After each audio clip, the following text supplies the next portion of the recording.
Et stop, tu roules sur le boulevard BD, cet album est fait pour toi.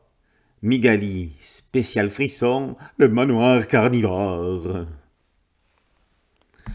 Si des endroits avec des fantômes décapités, des bêtes sauvages assoiffées de sang ou des monstres qui veulent manger des enfants pour le goûter, c'est terrifiant pour Gredin, pour Migali, c'est plutôt rigolo. Voici donc les deux compères arrivant au manoir de son oncle Tarentule et son cousin Venino. L'oncle a été un grand explorateur qui a parcouru le monde et découvert des contrées mystérieuses, dangereuses et inconnues. Dans le manoir, il y a aussi les cousines de Migali qui sont venues en vacances, Phalangia, Tétra et Néphilia. Pour le repas du soir, Venino a préparé une soupe de venin garnie aux sauterelles. Quant au tonton, ça fait plusieurs jours qu'il est enfermé dans son laboratoire pour des expériences secrètes sur les plantes carnivores. Première série de Migali, le manoir carnivore est la première grande aventure de Migali.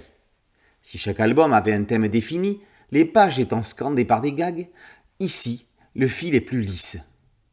Les auteurs ne s'imposent pas de chute obligée, même si on n'oublie pas de rire tout autant que dans les albums précédents. On apprend sur les rabats de couverture que le scénariste Alexandre Arlen a goût de galette œuf jambon fromage, tandis que le dessinateur Fabien Octo-Lambert a un délicieux goût de soja sucré.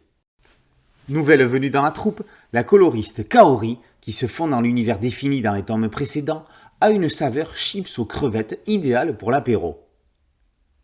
Quand les personnages annoncent en quatrième de couverture que cette BD est carnivore, ils ne plaisantent pas. Parmi les bonus, un bricolage transforme le livre en mâchoire vorace. Un autre jeu met au défi l'œil de lynx du lecteur en l'invitant à retrouver 20 détails dans les pages de l'album. Enfin, un labyrinthe permet à Migali, Gredin et le chat Mille-Pattes de rejoindre le manoir carnivore. Ou pas. Attention aux plantes prêtes à croquer les égarés. Alors que les lecteurs n'en ont que pour mortel Adèle, et c'est tant mieux pour elle, elle a au moins le mérite d'amener les enfants à la BD, ils ne savent peut-être pas que dans le même format, il y a des bandes dessinées d'une qualité, d'un humour et d'une finesse 1000 fois au-dessus. Migali est de celle-ci. Migali, spécial frisson, le manoir carnivore par Arlen et Octo-Lambert est paru aux éditions Ozu BD. Boulevard BD, c'est un podcast audio, une chaîne YouTube et un site dédié. Merci de liker, de partager et de vous abonner. A très bientôt sur Boulevard BD. Ciao.